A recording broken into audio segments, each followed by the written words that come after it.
was excited to pull off my first 10K of the year. Probably my first 10K since October or so. And I did it in my Xero Genesis Huaraches. And then I slowed down and almost bonked, but I didn't. And I'm on my wonderful trail, the hidden trail, and I'm getting sweat in my eyes. Xero Genesis Huaraches. I'll put a link to those in the comments or description or whatever. Howdy y'all, this is Ken from Kinetic. I realize that I have never reviewed the Genesis Huarache sandal from Xero before. This was my very first intro into sandaled Huarache style running, meaning with through the middle of the toes here. But I recently came back to these a little bit because I hadn't run in a long time. And for some reason, when I would run in shoes or certain types of sandals like Shamas, for some reason the back was just too narrow and felt like it was pinching my foot.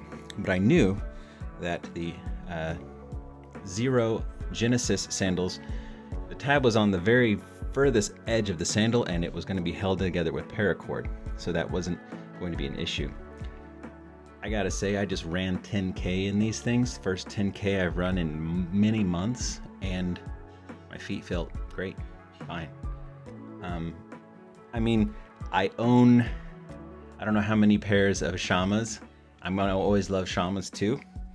Here are my modified mountain goats that I hack the front toe down on. And I have almost a half dozen pair of those laying around, if not so.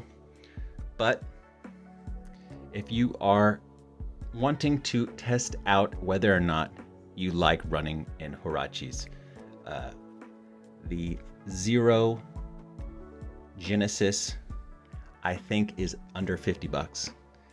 It's a great way to tell whether or not it's for you. And if you don't, you have a nice barefoot hanging out shoe. It's just almost barely a shoe. It is kind of a harder rubber, which is good if you're running over like gravel or something like that, but it gives you the flexibility to actually get a lot of ground feel. So yeah, I highly recommend them, especially for people testing out them. But hey, I've been running in sandals for a while and I just came back to them, and I'm debating on whether or not to wear them for an upcoming 6-hour trail run or not. So I'll keep you posted for that.